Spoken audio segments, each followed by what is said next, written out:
Hi welcome to my YouTube channel. ಎಲ್ಲರೂ ಹೇಗಿದ್ದೀರಾ? ಇವತ್ತಿನ ಈ ವಿಡಿಯೋದೊಳಗೆ ಎಗ್ ಗ್ರೇವಿನ ಮಾಡ್ಕೊತಿದ್ದೀನಿ. ಅದಕ್ಕೆ ಎಗ್ ಬಾಯ್ಲ್ ಮಾಡೋಕೆ ಇಟ್ಕೊಂಡಿದ್ದೀನಿ. ಈಗ ಮಿಕ್ಸಿಗೆ ಹಾಕ್ಕೊಳ್ಳೋಕ್ಕೆ ಒಂದು 4 ಲವಂಗ ಮತ್ತು 1 ಏಲಕ್ಕಿ ಮತ್ತು 4ರಿಂದ 5-6 ಕರಿಕಾಳನ್ನ ಹಾಕ್ಕೊಂಡಿದ್ದೀನಿ. ಈಗ ಚಿಕ್ಕದಾಗಿ ಕಟ್ ಮಾಡ್ಕೊಂಡಿರೋ ಕೊಬ್ಬರಿನ ಹಾಕ್ಕೋತಾ ಇದ್ದೀನಿ.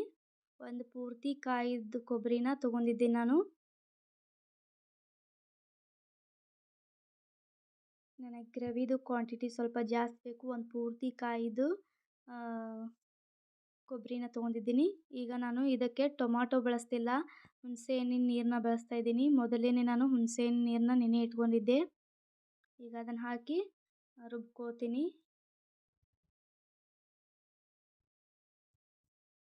ಈಗ ಈ ಕಡೆ ಸಿಪ್ಪೆ ತೆಗೆದಿಟ್ಕೊಂಡಿದ್ದೀನಿ ಮೊಟ್ಟೆನ. ಇವನ್ನ ಈಗ ಚಾಕು ತೊಗೊಂಡು ನಾಲ್ಕು ಭಾಗ ಅಂದರೆ ಚಿಕ್ಕದಾಗಿ ಕಚ್ ಹಾಕೋತಾ ಇದ್ದೀನಿ 4 ಕಡೆ.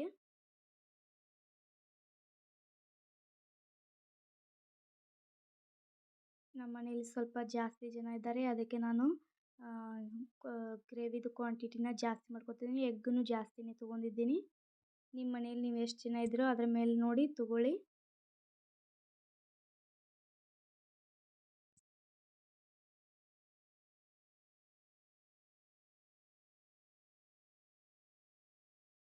ಈ ರೀತಿ ಕಟ್ ಮಾಡ್ಕೋಬೇಕು, ಪೂರ್ತಿ ಕಟ್ ಮಾಡ್ಕೋಬಾರ್ದು. ಈಗ ಒಂದು ಪಾತ್ರೆಗೆ ಎಣ್ಣೆ ಹಾಕ್ಕೋತಾ ಇದ್ದೀನಿ. ಎಣ್ಣೆ ಹಾಕ್ಕೊಂಡು ಎಗ್ಗನ್ನ ಫ್ರೈ ಮಾಡ್ಕೊಳ್ಳೋ ಸಂಬಂಧ ನಾನು ಒಂದು ಪಾತ್ರೆಗೆ ಎಣ್ಣೆ ಹಾಕ್ಕೊಂಡು ಇಟ್ಕೊಂಡಿದ್ದೀನಿ. ಈಗ ಎಣ್ಣೆ ಸ್ವಲ್ಪ ಕಾದ್ಮೇಲೆ ಎಗ್ಗಳನ್ನ ಅದರೊಳಗೆ ಹಾಕ್ಕೋತಾ ಇದ್ದೀನಿ. ಎಷ್ಟು ಎಗ್ಗಿದೆಯೋ ಅಷ್ಟು ಹಾಕ್ಕೋತಾ ಇದ್ದೀನಿ.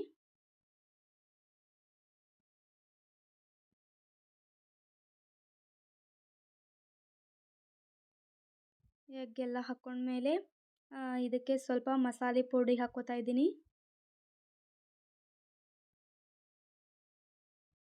ಮತ್ತು ಇದಕ್ಕೆ ಸ್ವಲ್ಪ ಅರಿಶಿಣದ ಪುಡಿ ಹಾಕ್ಕೋತಾ ಇದ್ದೀನಿ. ಅರಿಶಿಣ ಪುಡಿ ಹಾಕ್ಕೊಂಡ್ಬಿಟ್ಟು ಮತ್ತು ಇದಕ್ಕೆ ಸ್ವಲ್ಪ ಖಾರದ ಪುಡಿ ಹಾಕ್ಕೋತಾ ಇದ್ದೀನಿ. ನಿಮಗೆ ಖಾರದ ಪುಡಿ ಎಷ್ಟು ಬೇಕೋ ಅಷ್ಟನ್ನು ಹಾಕ್ಕೊಳ್ಳಿ.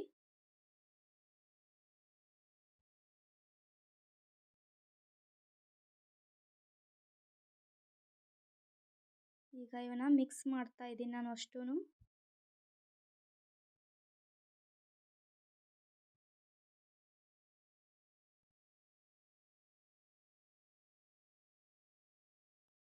ಸ್ವಲ್ಪ ರುಚಿ ಹಾಕಬೇಕು. ನಾನು ವಿಡಿಯೋದಲ್ಲಿ ಸ್ಕಿಪ್ ಮಾಡಿದ್ದೀನಿ, ಅದನ್ನು ನೀವು ರುಚಿ ಆ್ಯಡ್ ಮಾಡ್ಕೊಳ್ಳಿ ಇದರಲ್ಲಿ. ಈಗ ನೋಡಿ ಎಗ್ಗಳ ಕಲರ್ ಸ್ವಲ್ಪ ಚೇಂಜ್ ಆಗೋವರೆಗೂ ಇವನ್ನ ಫ್ರೈ ಮಾಡ್ಕೋಬೇಕು. ಹೀಗೆ ನೋಡಿ ಎಗ್ಗಳ ಕಲರ್ ಚೇಂಜ್ ಆಗ್ತಾಯಿದೆ. ಈಗ ಇವನ್ನ ಒಂದು ಪ್ಲೇಟಿಗೆ ತಗೊಂಡು ಅದೇ ಪಾತ್ರೆಗೆ ಇನ್ನೊಂದು ಸ್ವಲ್ಪ ಎಣ್ಣೆ ಹಾಕ್ಕೋಬೇಕು. ಎಣ್ಣೆ ಕಾದ್ಮೇಲೆ ಸ್ವಲ್ಪ ಜೀರಿಗೆ ಸಾಸಿವೆ ಹಾಕ್ಕೋಬೇಕು.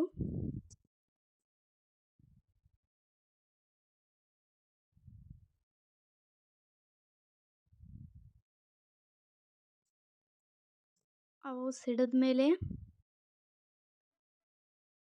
ಜೀರಿಗೆ ಸಾಸಿವೆ ಸಿಡಿತೀವಿ.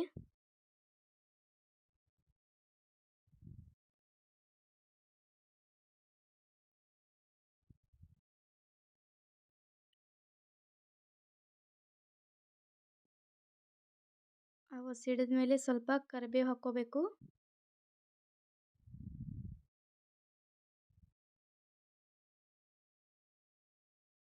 ಈಗ ಸ್ವಲ್ಪ ಉದ್ದುದ್ದಿಗೆ ಹೆರ್ಚ್ಕೊಂಡು ಇಟ್ಕೊಂಡಿರೋ ಈರುಳ್ಳಿನ ಹಾಕ್ಕೋತಾ ಇದ್ದೀನಿ.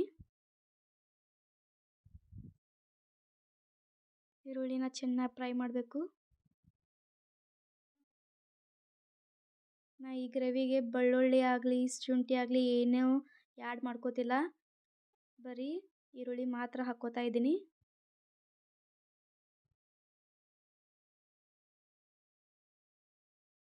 ಈಗ ಇದಕ್ಕೆ ಸ್ವಲ್ಪ ಅರಿಶಿಣದ ಪುಡಿ ಹಾಕ್ಕೋತಾ ಇದ್ದೀನಿ.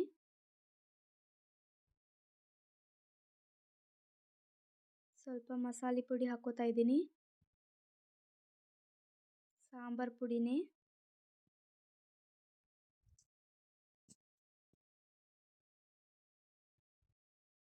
ಮತ್ತು ಮತ್ತು ಇದಕ್ಕೆ ರುಚಿ ಹಾಕ್ಕೋತಾ ಇದ್ದೀನಿ. ಗ್ರೇವಿಗೆ ಎಷ್ಟು ಬೇಕೋ ಅಷ್ಟು ರುಚಿ ಹಾಕ್ಕೋತಾ ಇದ್ದೀನಿ. ಈಗ ಇದನ್ನು ಮತ್ತೆ ಫ್ರೈ ಮಾಡ್ತೀನಿ.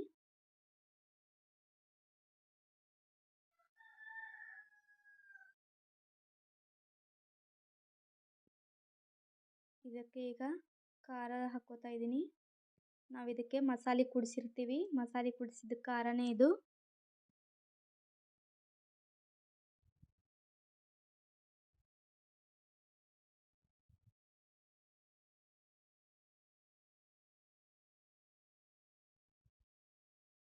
ಈಗ ಇದಕ್ಕೆ ನಾವು ಆಗಲೇ ಮಿಕ್ಸರ್ಗೆ ಹಾಕ್ಕೊಂಡಿರೋ ಕೊಬ್ಬರಿನ ಹಾಕ್ಕೋತಾ ಇದ್ದೀನಿ.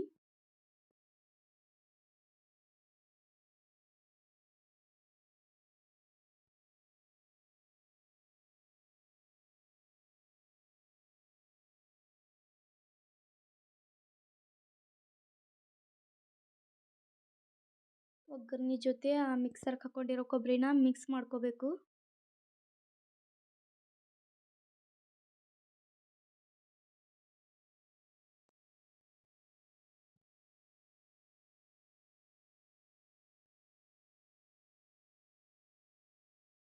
ಈಗ ಇದಕ್ಕೆ ಮಿಕ್ಸರ್ ಜಾರ್ದಲ್ಲಿ ನೀರು ಹಾಕ್ಕೋಬೇಕು. ನಮಗೆ ಎಷ್ಟು ನೀರು ಬೇಕೋ ಅಷ್ಟು ಹಾಕ್ಕೋಬೇಕು.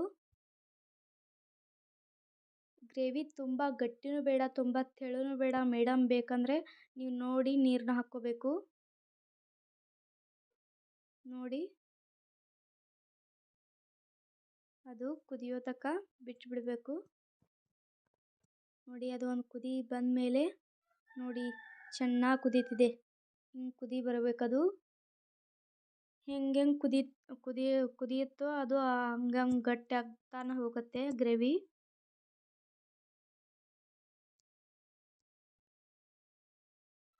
ನೋಡಿ ಈಗ ಇದಕ್ಕೆ ಆಗಲೇ ಫ್ರೈ ಮಾಡ್ಕೊಂಡಿರೋ ಎಗ್ನ ಹಾಕ್ಕೋತಾ ಇದ್ದೀನಿ. ನೋಡಿ ಎಲ್ಲ ಎಗ್ಗಳನ್ನ ಹಾಕ್ಕೋತಾ ಇದ್ದೀನಿ. ಸ್ಮೆಲ್ ಮಾತ್ರ ಮಸ್ತ್ ಘಮ್ ಅಂತ ಬರ್ತಾ ಇದೆ. ನೀವು ಒಂದ್ಸಲ ಟ್ರೈ ಮಾಡಿ. ಈಗ ನೋಡಿ ಎಲ್ಲ ಎಣ್ಣೆ ಹೇಗೆ ಬಿಟ್ಕೊಂಡಿದೆ. ಈಗ ಎಗ್ ಗ್ರೇವಿ ರೆಡಿಯಾಗಿದೆ. ಈ ವಿಡಿಯೋ ನಿಮಗೆ ಇಷ್ಟ ಆದರೆ ಒಂದು ಲೈಕ್ ಮಾಡಿ, ಸಬ್ಸ್ಕ್ರೈಬ್ ಮಾಡಿ, ಶೇರ್ ಮಾಡಿ. ಮತ್ತು ಯಾವುದಾದ್ರೂ ರೆಸಿಪಿ ಬೇಕಾದರೆ ಕಮೆಂಟ್ ಬಾಕ್ಸಲ್ಲಿ ತಿಳಿಸಿ, ನಾನು ಮಾಡೋಕ್ಕೆ ಪ್ರಯತ್ನ ಪಡ್ತೀನಿ.